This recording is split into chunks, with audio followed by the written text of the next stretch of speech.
दोस्तों मैं आज धुरंधर मूवी दूसरी बार देखने आया हूँ क्योंकि इस मूवी में इस देश की नेशनल सिक्योरिटी के बारे में कुछ ऐसा है जो हम सभी को पता होना चाहिए था, लेकिन आई बेट हम में से ये बात किसी को भी नहीं पता। इस वीडियो को बहुत ध्यान से देखना। पाकिस्तान को हमारे 500,000 की प्रिंटिंग प्रेस मिले कैसे?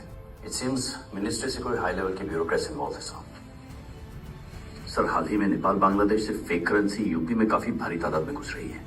जो लोग आज रुपी की वैल्यू पर डिबेट करते हैं उन्हें शायद भारत के फेक करेंसी टेररिज्म के चैप्टर के बारे में पता ही नहीं। 2014 से पहले भारत के पास लिमिटेड रिसोर्सेज हुआ करते थे, जिस वजह से आरबीआई अपने बैंक नोट्स का पेपर बाहर की कंपनी से आउटसोर्स करता था, जिनमें से एक कंपनी यूके की कंपनी भी थी जिसका नाम है डेलारू। डेलारू सिर्फ एक ब्रिटिश वेंडर नहीं बल्कि 1949 में पाकिस्तान में जो प्रिंटिंग प्रेस कॉर्पोरेशन बना उसमें एक हिस्सेदार भी था, जिसमें 60% स्टेक पाकिस्तानी गवर्नमेंट का था और 40% स्टेक डेलारू कंपनी का।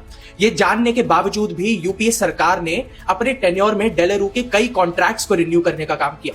डिपेंडेंसी इतनी ज्यादा बढ़ गई कि आरबीआई को अपने 95% ऑफ द नोट्स का पेपर बाहर से आउटसोर्स करना पड़ता था। असली क्लाइमैक्स 2010 में आया जब फेक इंडियन करेंसी का सर्कुलेशन भारत की इकोनॉमी में लगभग 400% तक बढ़ गया। भारत की इंटेलिजेंस और सेंट्रल एजेंसीज द्वारा जब नेपाल बॉर्डर के पास आईएसआई के नोट्स पकड़े गए और जब उन्हीं नोट्स को आरबीआई के नोट्स से कंपेयर किया गया, तब डिफरेंस कर पाना ऑलमोस्ट इम्पॉसिबल था।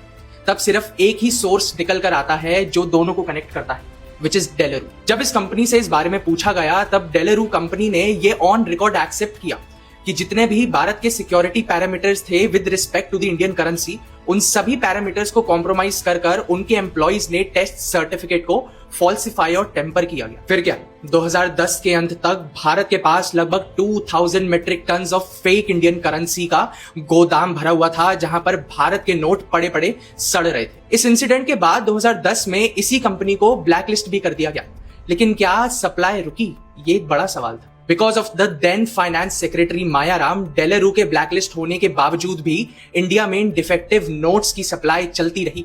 2016 में जब पैनामा पेपर सामने आए तब ये पता चला कि इसी कंपनी ने अपनी शेल कंपनीज और सब्सिडरीज द्वारा भारत के एजेंट्स को लगभग 15% का कमीशन दिया ताकि वो इंडियन कॉन्ट्रैक्ट्स को जीत सके। और ये सब उस टाइम की यूपीए सरकार के फाइनेंस मिनिस्टर और होम मिनिस्टर के नाक के नीचे होता रहा। इस समय हम शायद भारतीयों की नहीं बल्कि उन पाकिस्तानियों की जेब भर रहे थे जो इसी पैसे से टेररिज्म को फंड करके भारत में लोगों को मारते।